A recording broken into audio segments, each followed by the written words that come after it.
모든 것이 좋아질 줄 알았다. 네, 열심히 살면 모든 것이 좋아질 줄 알았다라는 제목으로 말씀을 나누겠습니다. 최근에 탁월한 동기부여 강사이자 자기 개발계의 끝판왕이죠. 김미경 소장이 자기 열심의 끝자락에서 예수님을 만났습니다. 얼마나 감사한지 몰라요. 그러니까 그런 강연을 하시는 분들이 결국 예수님께로 이렇게 올 수밖에 없지 않나라는 생각을 요즘 좀 하게 되는데, 그녀는 예수님을 만나기 전 그렇게 열심을 다해서 자신이 살았던 이유를 이렇게 말합니다. 열심히 살면 모든 것이 좋아질 줄 알았다. 그래서 열심을 냈대요. 우리가 어릴 때부터 들으면서 잘하는 말이 이거 아닙니까? 열심히 공부해. 그냥 공부하는 게 아니죠. 열심히 공부해. 열심히 운동해. 무언가 열심히 해. 그러면 모든 게 좋아질 거야. 그런데 그녀는 자기가 부릴 수 있는 열심에 열심을 부리면 부릴수록, 아니 그 모든 것을 다 부려본 후에 이렇게 말합니다. 열심히 살수록 나는 점점 더 불행해졌다. 불행해졌다. 원인이 뭘까? 그녀의 책에 해답이 있습니다. 읽어드리겠습니다. 우리는 모두 나름대로 열심히 산다. 그냥 아무 생각 없이 살아도 되는데 굳이 애쓰고 노력한다. 재테크 공부를 하거나 부동산에 투자하고 온라인 영어 클래스를 결제한다. 나 자신과 나를 둘러싼 현실을 바꿔보겠다고 결심했기 때문이다. 지금보다 더 나아지고 성장하고 싶다는 기특한 생각이다. 그런데 그 결심이 어디서 왔나 살펴보면 제가 주목하는 건 이거예요. 외부에서 동기부여를 받은 것이다. 동창이, 우리 남편이 산 삼성전자 주식이 이번에 2배 올랐잖아. 그 덕에 우리 둘째 영어 캠프 보내는 거라니까. 요새 월급만 가지고 어떻게 애를 공부시켜. 지금도 안 잃었으니까 빨리 사. 성격 급한 여자는 바로 주식 앱부터 깔고 조금 더 꼼꼼한 여자는 주식 카페에 가입한다. 그날부터 그녀들은 없는 시간을 쪼개 유튜브 영상을 보고 강의를 듣고 직접 거래도 하는 등 열심히 주식에 몰입하기 시작한다. 우연한 그날의 대화가 외부에서 엄청난 변화와 자극, 동기부여가 된 것이다. 어떤 사람은 느닷없이 스마트폰에서 동기부여를 받기도 한다. 주말에 소파에 누워 친구들의 인스타그램을 넘겨보다가 갑자기 벌떡 일어난다. 친구가 동창 집에 다녀왔다며 사진을 찍어 올린 것이다. 직장 생활도 거의 비슷하게 시작했고 나와 똑같이 원룸에서 살던 동창이 10년 만에 번듯한 아파트를 샀다. 마음이 어때요, 여러분들 솔직히? 그쵸? 계속 볼까요? 동창의 인스타그램까지 들어가 염탐을 하자 몇 분 만에 답이 나왔다. 지난 3년간 경매 공부를 열심히 했다는 것이다. 그 아파트 경매로 낙찰받은 집이었다. 갑자기 가슴이 답답해진다. 생각해보니 친한 친구 중에 나만 집이 없다. 그날 밤 동창이 들었다는 경매 수업을 찾아 곧바로 신청서를 제출한다. 그리고 퇴근 후 매일 저녁뿐만 아니라 주말까지 수업 듣고 임장 다니고 경매 쫓아다니며 정말 열심히 살기 시작한다. 어디서 많이 들어본 스토리가 아닌가. 각자 종목만 조금씩 다를 뿐 우리가 변화를 결심하고 실행하는 프로세스는 거의 이런 식이다. 어떠세요? 여러분 얘기 아닙니까? 제 얘기 아닙니까? 근데 여러분 문제가 뭐냐면 외부에서 동기부여를 받았다는 거예요. 그래서 그것을 얻기 위해 열심을 부리는 거죠. 그 과정에서 김미경 씨가 얘기하더라고요, 책에서. 돈과 집, 경력, 명예, 회사, 인맥. 그러니까 세상에서 살아가면서 자신을 안전하게 생존할 수 있도록 돕는 것. 원하는 것을 누리고 성취하기 위해 꼭 필요한 것을 갖게 하는 것들을 누리게 되었대요. 그러면 만족할 줄 알았답니다. 행복할 줄 알았답니다. 그러나 그 끝자락에서 맛본 게 뭐냐면 책에서 이렇게 얘기하더라고요. 번아웃. 그리고 심한 우울증이었답니다. 당연한 결과 아닙니까? 우리는요, 여러분, 더 나은 생존을 위해 부름받은 존재가 아니기 때문에 이런 일들이 결국 일어나는 거예요. 외부에서 동기부여를 받아 열심을 부리며 살 존재가 아니기 때문에 결국 이렇게 살아가면 그 끝은 정해져 있다라는 거예요. 기억하십시오. 우리는 하나님의 부르심에 응답하여 살아가야 될 존재입니다. 여러분, 정말 이것이 우리의 삶의 명제가 되지 않으면 우리는 외부의 끊임없는 자극에 나 자신을 내어 맡기며 부리지 않아도 될 열심을 부리며 또 헛헛거리며 살아갈 거예요. 레미제라블을 쓴 빅토르 위그의 말을 빌려 표현하자면 죽는 것은 아무것도 아니다. 한 번도 진정으로 산 적이 없는 것이 가장 두려운 일이다. 정말 내가 단 한 번이라도 진정으로 살아가고 있는가? 나를 창조하시고 이 땅에 보내신 하나님의 부름에 따라 응답하며 살아갔는가? 여러분, 우리는 이 2024년을 보내는 이 시간, 마지막 시간에 고민해 봐야 된다라는 거죠. 한 해 동안 여러분 무엇을 위해 열심을 부리셨습니까? 무엇을 위해 열심히 달려오셨습니까? 이 질문에 삶으로 답한 인물이 느헤미야입니다. 그래서 오늘은 좀 느헤미야를 살펴보려고 하는 거예요. 그는 포로 3세 출신입니다. 3세대예요. 할아버지가 바벨론 포로로 끌려왔어요. 그리고 그 땅에서 그의 아버지 하가랴가 태어납니다. 대를 이어서 그리고 느헤미야가 태어난 거예요. 그러니까 한 번도 고국에 가본 적이 없는 사람이었다고요. 그는 자신이 수산궁에서 있었다라고 말했는데 이곳은 당시 제국 네 번째 네 개의 수도 중에 하나였습니다. 가장 큰 도시 네 개 중에 하나였어요. 생각해 보세요. 포로로 끌려간 민족의 후손이 고위 관료가 되어 왕궁에 들어갈 정도가 됐다? 얼마나 열심히 살았겠습니까, 여러분? 우리나라도 미국에서 뭐 하원의원, 상원의원, 여러분 그러면 뭐 뉴스가 모든 것들을 그 사람한테 집중할 정도잖아요. 타국에서 중요한 자리에 올라간다라는 건, 주류에 올라간다는 건 거의 쉽지 않은 일입니다. 급기야 그는 왕의 술관원이 되었다라고 성경이 이야기해요. 지금으로 말하면 청와대 비서실장과 경호실장을 겸하는 자리 정도로 생각하면 됩니다. 굉장한 권력을 얻은 거예요. 그런 그에게 어느 날 형제 가운데 하나인 하나니라는 사람이 자기가 고국에 갔다 왔는데 자기 민족이 얼마나 힘들게 살고 있는지 그 참상에 대한 상황들을 들려주고 그것을 듣게 됩니다.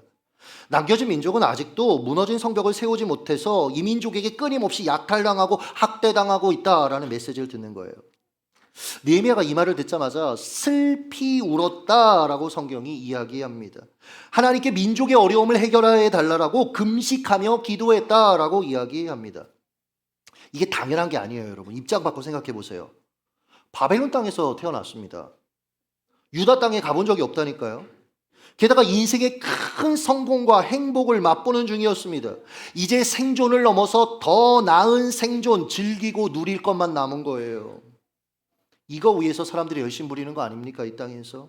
그런데 지금 슬피 울며 금식하고 있답니다. 기도하고 있답니다. 이유는 이렇습니다. 그는 참담한 고국의 사정을 들으면서 마치 하나님이 이렇게 물으시는 것처럼 느꼈을 겁니다. 내가 바사 왕궁에 있는 이유를 너 느헤미야 아느냐? 더 나은 생존을 위한 삶 말고 내가 정말 이 땅에 존재하는 이유가 무엇인지 너는 알며 살아가느냐? 느헤미야는 당시 누구도 오를 수 없었던 위치에 오른 성공적인 인생이었습니다. 그러나 이것 자체만을 위해 살았다면 그는 남보다 더 나은 생존은 했겠지만 그게 다였다라는 거예요. 그도 그 끝자락에서 허물을 맛보거나 심한 번아웃, 우울감을 느꼈을지도 모르겠습니다. 그의 자리를 결국 내려놓아야 될 일로 갔을지도 모르고요. 하나님은 당신의 백성이 이렇게 사는 거 원치 않으십니다. 그래서 그에게 민족의 어려운 상황을 전해 듣게 하신 거예요. 느헤미야는 기도의 과정을 통해서 왜 자신에게 탁월한 정치력, 이 능력을 하나님이 주신 것인지, 왜 이런 자리까지 자신이 오른 것인지 분명히 알게 됩니다.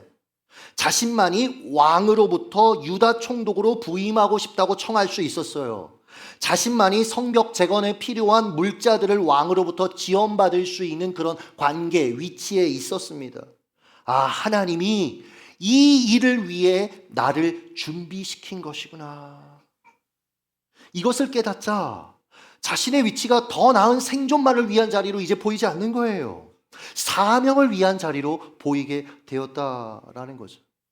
자, 느헤미야가 기도하면서 이제 하나님이 일하실 것들을 기다립니다. 자신을 유다 총독으로 보내주시기를, 하나님께서 필요한 것들을 채워주시기를. 그런데 여러분, 기다리니까 하나님이 그 일을 정말 잘 감당할 수 있는 자리로 승진시켜 주세요. 11절 그때에 내가 왕의 술관원이 되었느니라. 이 기간이 한 4개월 정도 됩니다. 고국의 소식을 듣고 기도한 지 한 4개월. 그 뒤에 하나님이 어떻게 하시냐면 그를 승진시키세요. 여러분, 우리가 아무리 사명자로 자기의 삶을 헌신해도 때로는 하나님이 기다리게 하신다라는 것을 여기서 좀 배워야 합니다. 그때 우리는 뭐 하느냐? 하나님이 일하실 때까지 계속 기도하는 거예요. 일상을 살아가는 거예요. 그리고 계속해서 자신을 하나님 앞에 내어드리는 것입니다. 기다려야 된다라는 거죠. 잘 기다려야 됩니다, 여러분. 언제까지 기다려야 되느냐? 주님 부르실 때까지 기다리는 게 신앙이고 기다리는 게 인생이더라고요. 왜냐하면 하나님이 일하실 때까지 하나님이 일하셔야 되니까 내 마음이 내가 원함이 아니라. 그래서 우리는 여러분 기다림을 계속해서 배워가야 합니다. 자, 하나님의 응답은 술관원 진급이었어요.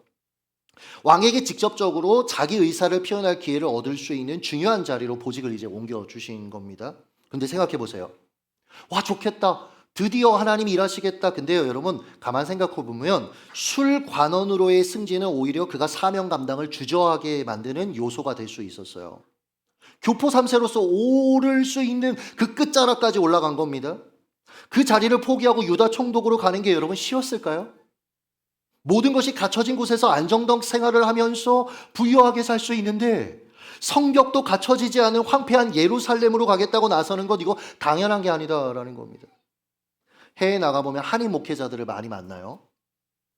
다들 이렇게 대화해보면 깜짝깜짝 놀랍니다.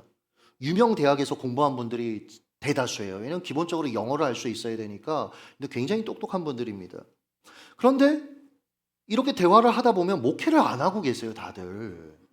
그냥 가정 예배를 드린다고 항상 표현을 하시더라고요. 이유가 뭔가 하고 이제 좀 깊이 교제하면서 여러 목사님들을 봤습니다. 근데 이런 거더라고요. 막상 유학을 나왔다가 한국에 들어가려니까 아이들 교육 문제가 걸리더래요. 미국까지 왔는데, 여기서 캐나다까지 왔는데, 얘네 지금 이렇게 이만큼 준비를 했는데 더 좋은 조건에서 내 아이들 공부시켜야 되지 않을까 생각하게 되더래요. 그래서 그냥 그 자리에 눌러 앉는 겁니다. 이때부터 인생의 목적은 영주권이 되는 거예요. 여러분, 그 영주권 하나로 얼마나 치사하게 사람들을 하는지 아십니까? 그 세계 속에서. 거기에 매일 수밖에 없는 거예요.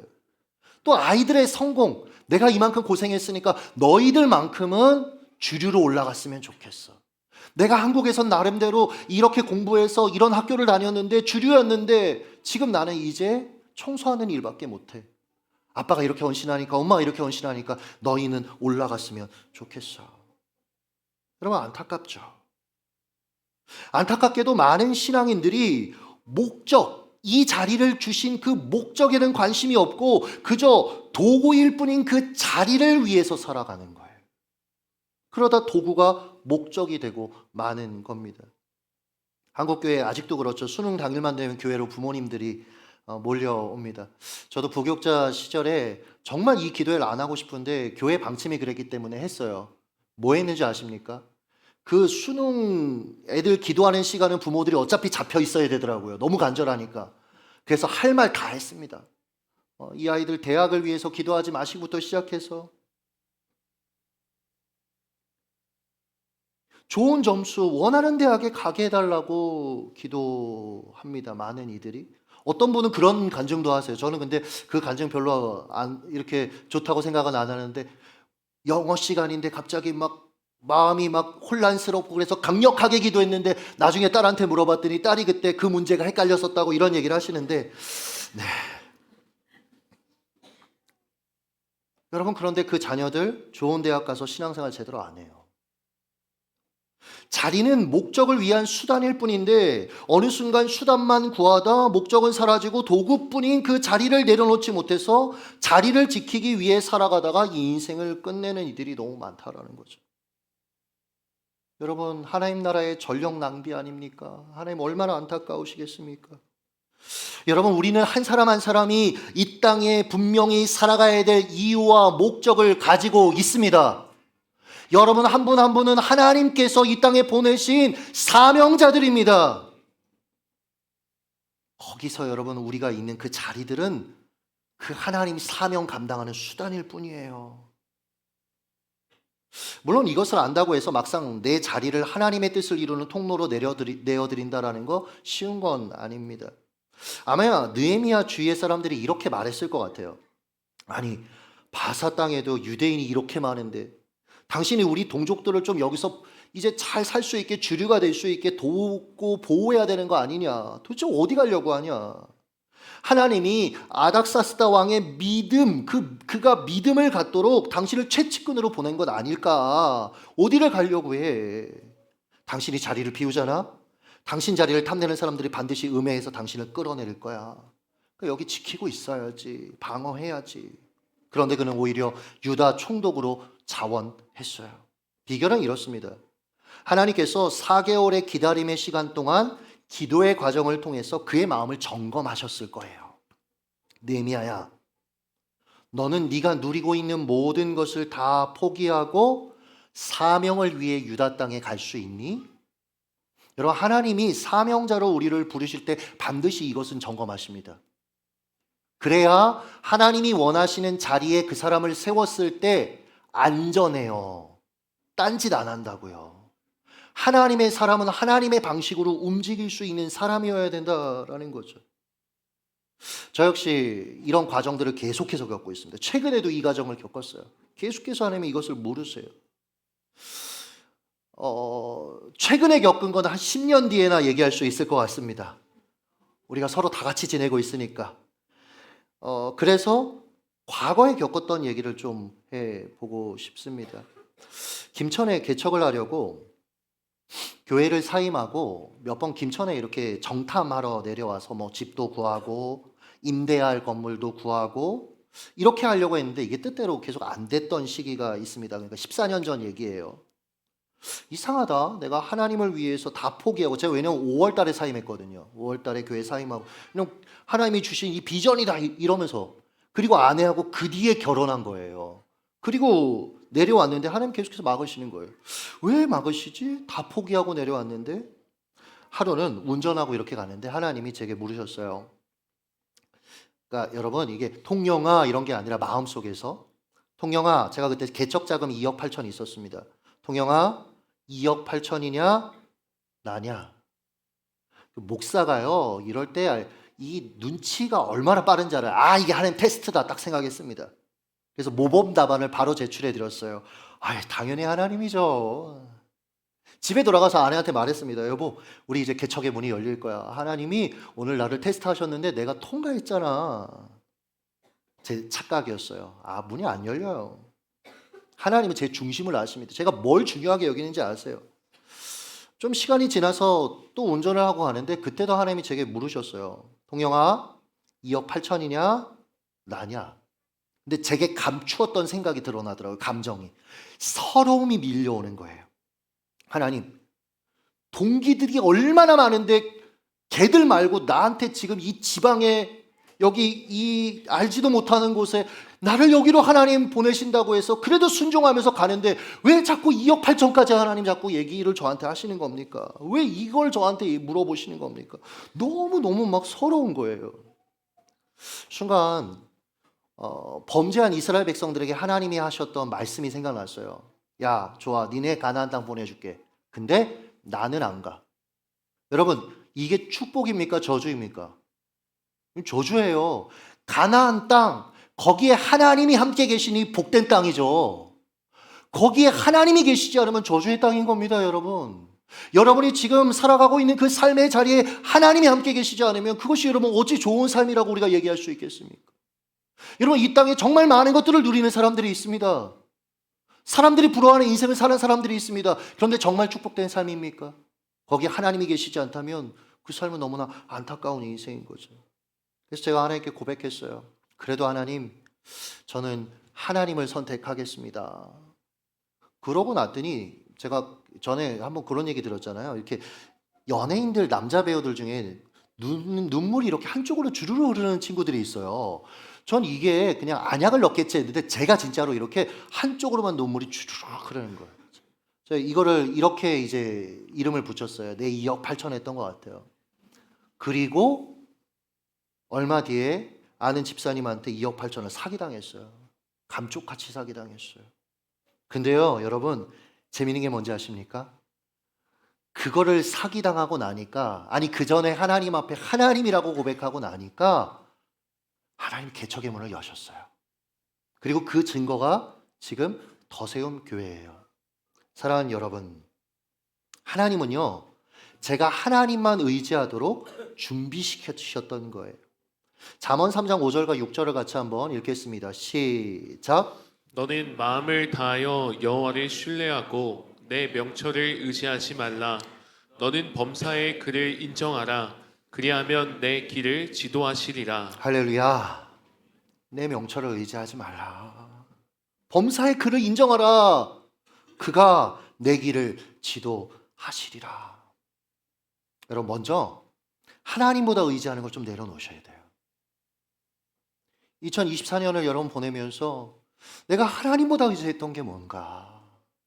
그럼 좀 우린 그것들을 하나님 앞에 내려놓을 필요가 있다라는 거죠. 느헤미야도 이 기간을 거쳤던 겁니다. 철저히 하나님만 의지하고 내려놓아야 할 것들을 내려놓자 하나님께서 그를 술간원이 되게 하셨던 겁니다. 하나님이 쓰시기에 편한 사람으로 그를 이 4개월 동안 준비시키셨던 거죠. 2025년을 이제 향해 우리가 가고 있습니다. 여러분, 저와 함께 좀 오늘 이 말씀을 마무리하면서 하나님 앞에 믿음의 고백을 좀 했으면 좋겠어요. 오늘은 그래서 저를 좀 따라서 하나님 앞에 고백하되 이것이 정말 여러분의 고백으로 붙드시는 그런 시간이 됐으면 좋겠습니다. 제가 먼저 선창하면 여러분이 따라해 주시면 됩니다.